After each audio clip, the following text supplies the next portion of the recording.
Underground magical safety locker. Sonapur नाम के गांव में चंदू नाम का एक जमींदार रहता था। उसके दो बेटे थे, राम और लखन। एक दिन चंद्रशेखर का देहांत हो जाता है। राम लखन से कहता है, देख लखन, तू मेरा सौतेला भाई है। यह हवेली और सारी जायदाद मेरी है और इस पर सिर्फ मेरा अधिकार है। भैया, आप ये क्या कह रहे हो? इस घर पर मेरा भी उतना ही अधिकार है जितना कि आपका। ज्यादा बातें मत बना। तेरा जितना अधिकार है उसके हिसाब से तुझे पुराना घर में दे रहा हूँ। ऐसा कहकर राम लखन को धक्के मारकर घर से बाहर निकाल देता है। लखन रोते हुए उस घर से चला जाता है। वो घर एक खंडर के जैसा होता है। वहां पर ना बैठने के लिए कोई जगह होती है, ना ही सोने के लिए। लखन को कुछ समझ नहीं आता। वो सोचता है, अब ऐसे गुजारा नहीं कर सकते। मुझे मेहनत करनी ही पड़ेगी और इस घर को भी ठीक करना होगा। इधर राम सारी जायदाद और पैसा देखकर उसे गलत आदत लग जाती है, जैसे जुआ खेलना, शराब पीना।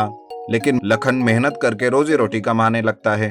एक दिन वो घर के बेडरूम को साफ कर रहा था। तभी वहां पर एक रखे बेड को उसकी जगह से दूसरी जगह पर रखता है। तभी उसे वहां से एक रास्ता दिखाई देता है। अरे बाप रे, ये रास्ता तो अंडरग्राउंड में जाता है। लेकिन यहाँ ये अंडरग्राउंड क्यों बना है? वो उस सीढ़ियों से नीचे उतरता है और देखता है कि अंदर एक लॉकर रखा हुआ है। अरे, ये तो कोई लॉकर है इस अंडरग्राउंड में। लखन उस लॉकर को खोलने की कोशिश करता है। जैसे ही वो खुलता है, उस लॉकर में कुछ सोना और रुपया रखा हुआ दिखता है। ये देखकर लखन बहुत चौंक जाता है कि तभी उसे लॉकर से एक आवाज आती है, बेटा लखन, मैं एक जादुई लॉकर हूँ। यहाँ पर रखा हुआ सोना और रुपया तुम ले लो और इसका इस्तेमाल इस घर को ठीक करने के लिए करो। बाकी बचा रुपया गरीबों में बांट दो। आपका बहुत बहुत शुक्रिया। आपने मेरा काम आसान कर दिया। मैं इस घर को ठीक करने के लिए बहुत मेहनत कर रहा था।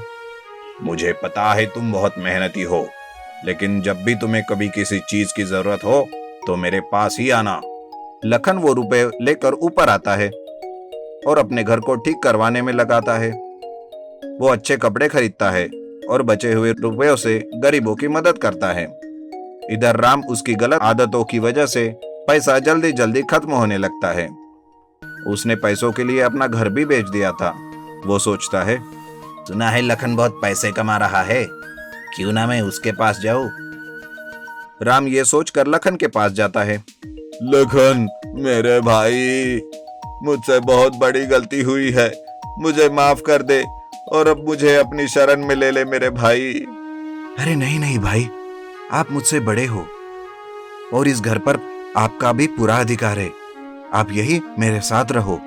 राम लखन के साथ रहने लगता है, लेकिन राम के बिगड़े शौक की वजह से वो उसके घर से रुपया चुराने लगता है। एक दिन ऐसे ही रुपया खोजते खोजते वो अंडरग्राउंड में चला जाता है और उसे वो जादुई लॉकर दिखाई देता है। अरे वाह, तो ये है वो लॉकर जहां लखन सारा माल छुपा कर रखता है। अभी इसे तोड़ता हूँ। ऐसा कहकर राम उस लॉकर को खोलने की कोशिश करता है, लेकिन वो खुलता ही नहीं। फिर गुस्से से वो उस पर एक हथौड़े से वार करता है और उसका दरवाजा तोड़ देता है। लेकिन लॉकर में रखे हुए सोने को वो जैसे ही हाथ में लेता है, वो सोना कोयले में बदल जाता है। लॉकर कहता है,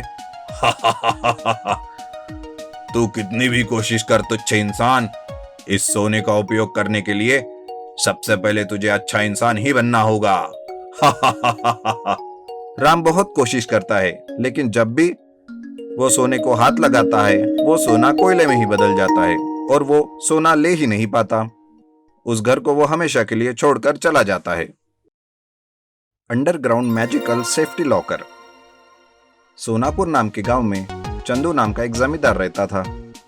उसके दो बेटे थे, राम और लखन। एक दिन चंद्रशेखर का देहांत हो जाता है।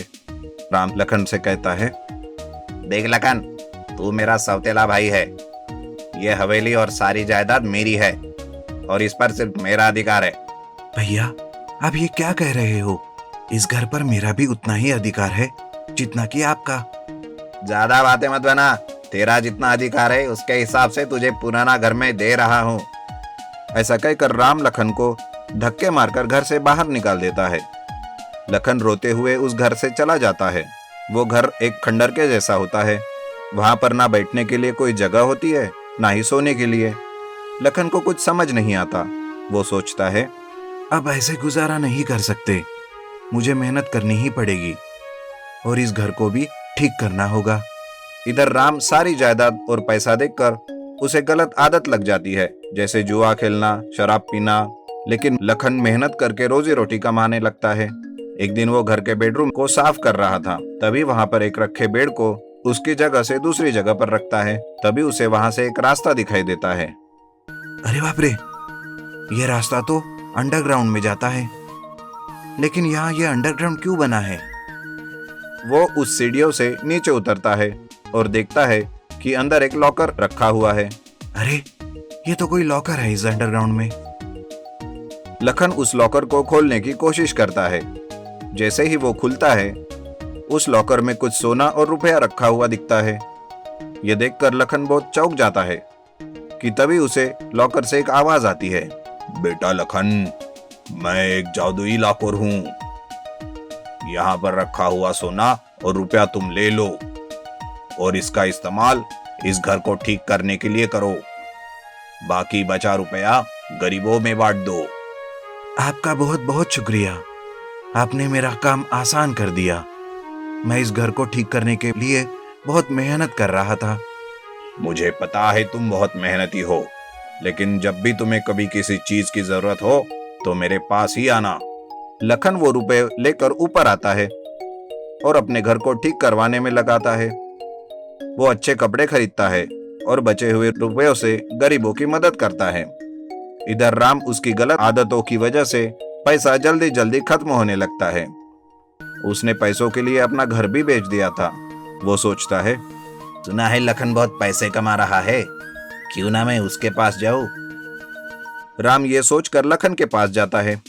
लखन मेरे भाई, मुझसे बहुत बड़ी गलती हुई है, मुझे माफ कर दे और अब मुझे अपनी शरण में ले ले मेरे भाई। अरे नहीं नहीं भाई, आप मुझसे बड़े हो और इस घर पर आपका भी पूरा अधिकार है। आप यही मेरे साथ रहो।